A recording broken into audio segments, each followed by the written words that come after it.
Hello and welcome back to Asset Guide YouTube channel. आज की इस वीडियो में हम आपको निफ्टी 50 के चार्ट की एक इम्पोर्टेंट बात दिखाएंगे कि किस तरीके से यहाँ पर लोगों को ट्रैप किया जाता है, और यदि आप बिगिनर हैं तो आपको स्टॉप लॉस की इम्पोर्टेंस का आज यहाँ पर पता चलेगा। चलिए मैं आपको केवल इंडेक्स का चार्ट दिखाता हूँ, और यहाँ पर जो लोग पैटर्न की बात करते हैं, कैंडलस्टिक की बात करते हैं, उन्हें हम एक चीज़ यहाँ पर आज समझाने की कोशिश करेंगे। आपको यहाँ पर अपनी आंखें खोलनी हैं और चीज़ों को समझना है, जिससे कि आप किसी भी बड़े नुकसान से बच जाएं और आपको यहाँ पर अपने गलत डिसीजन पर मार्केट से निकलने की अहमियत का पता चले कि किस तरीके से चीज़ें होती हैं। तो चलिए सबसे पहले हमने यहाँ पर देखिए ये डे चार्ट ओपन किया हुआ है और ये निफ्टी 50 का चार्ट है। अगर आप यहाँ पर देखें 23 ये जुलाई से पहले यानी कि 23 जून से यहाँ पर आपको एक लगातार अप ट्रेंड देखने को मिल रहा है। तो ये देखिए ये है एक अप ट्रेंड, और इस अप ट्रेंड में अगर आप देखें तो ये एक पिन बार कैंडल बनी है कुछ इस तरीके की। उसके बाद आपको यहाँ पर लगातार अपवर्ड मूवमेंट देखने को मिल रहा है, यानी कि जिन्होंने भी यहाँ पर BTST में कॉल की पोजीशन बनाई है सभी ने यहाँ पर same day next day profit book किया है। इसके बाद ये एक छोटा सा कंसोलिडेशन पीरियड है। इस कंसोलिडेशन पीरियड के बाद फिर यहाँ पर एक अप ट्रेंड देखने को मिला है। तो हम अक्सर ये मानते हैं कि जब भी एक हमें अप ट्रेंड मिलता है, उस अप ट्रेंड के बाद अगर डे चार्ट पर वो 5-6 दिन का अप ट्रेंड है तब तो उसमें 100% उसको माना जाता है। और फिर बाद में अगर हमें एक हैमर कैंडल मिल जाती है तो इसका मतलब ये होता है कि यहाँ से मार्केट का डाउन ट्रेंड शुरू होगा। तो देखिए यहाँ पर ये हैमर कैंडल मिल भी गई और इसके बाद यहाँ से डाउन ट्रेंड भी शुरू हो गया। तो टेक्निकली चीज़ें एज इट इज़ हैं, लेकिन यहाँ पर एक बड़ा सीक्रेट छुपा हुआ है जिसको आप ऑपरेटर का गेम भी कह सकते हैं। यानी कि आपको पता तो सब कुछ है, लेकिन आप यहाँ से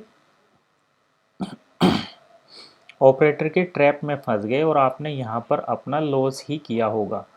तो इस तरीके से मतलब किस तरीके से इस चीज़ को आइडेंटिफाई करें और अपने लॉस को हम रिकवर करेंगे, वो चीज़ें बड़ी अहम होती हैं। तो चलिए मैंने सारा चार्ट हटा दिया है जिससे कि ये स्क्रीन पर क्लियरली विजिबल हो। अब मैं यहाँ पर आपको ये दिखाता हूँ। तो देखिए ये है अप ट्रेंड, ये रहा अप ट्रेंड, एक कंसोलिडेशन के बाद अप ट्रेंड, ये है एक कंसोलिडेशन, इसके बाद ये है अप ट्रेंड, और ये है हैमर कैंडल।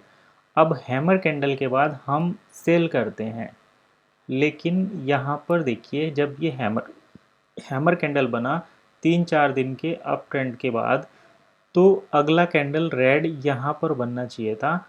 और अगर आप कंफर्मेशन कैंडल की भी बात करें तो आपको यहाँ पर सेल करना चाहिए था इस कैंडल पर, और ये आपका SL होना चाहिए था, ठीक है।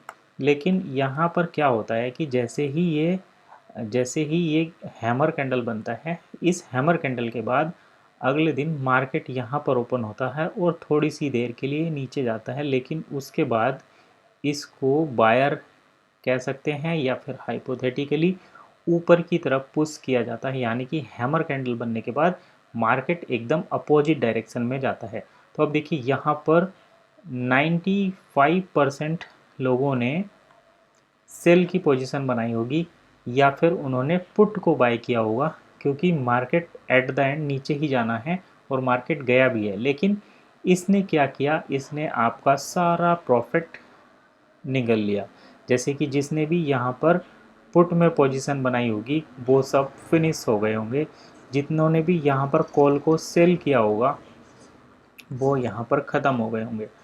अब देखिए ऐसा क्यों होता है, ऐसा इसलिए होता है क्योंकि ट्रेडिंग जो है, ट्रेडिंग में भी ऑप्शन ट्रेडिंग जो है वो 0 टू 0 सम गेम है। यानी कि अगर आप यहाँ पर पैसा अगर यहाँ पर एक बंदा पैसा खोएगा नहीं, लॉस नहीं करेगा, तो दूसरे को यहाँ पर प्रॉफिट नहीं होगा। यानी कि आपका ही पैसा किसी दूसरे को मिलता है और किसी दूसरे का पैसा यहाँ पर आपको मिलता है। तो ये चीज़ें बड़े ध्यान से समझनी है कि हमें किस हिसाब से साइकोलॉजी के साथ ट्रेडिंग करनी है, ताकि हम जो है इस ट्रैप में ना फंसे, और अगर गलती से हमसे कोई गलत ट्रेड ली गई है तो कितनी जल्दी हम उस मार्केट से निकल सकते हैं और अपने प्रॉफिट को जो है, अपने लॉस को जो है कम से कम रख सकते हैं या मिनिमाइज कर सकते हैं, जिससे कि हम फाइनेंशियली यहाँ पर स्टेबल रह सकें और जिस दिन ट्रेड हमारे हक में चले तो हम अच्छा प्रॉफिट बना सकें।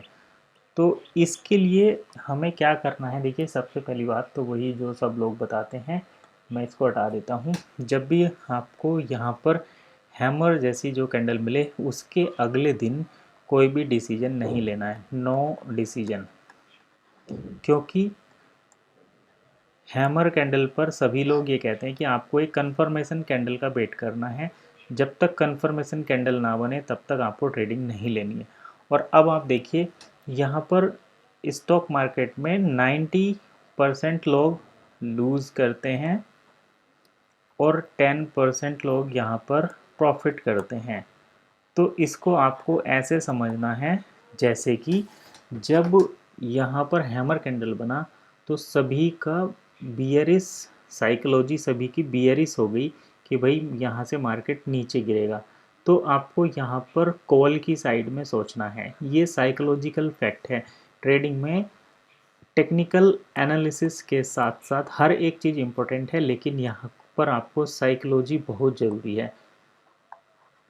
अगर आप साइकोलॉजिकली इस चीज़ को नहीं देखेंगे तो आपको बड़ा नुकसान यहाँ पर हो सकता है। तो आपको देखिए, अगर प्रॉफिट बनाना है, अगर आपको प्रॉफिट बनाना है और लगातार प्रॉफिट बनाना है तो आपको उधर सोचना पड़ेगा जिधर ये 10% लोग सोचते हैं। अगर आप 90% लोगों की तरफ सोचेंगे तो आपको यहाँ पर हमेशा लॉस ही होगा। इसीलिए जब भी आप ऑप्शन का डाटा जो होता है OI, ऑप्शन का डाटा अगर आपको ये कहता है कि 90% लोग कॉल की तरफ जा रहे हैं तो आपको यहाँ पर चार्ट के हिसाब से पुट की तरफ जाना है, तो आप यहाँ पर बेनिफिट उठा सकते हैं।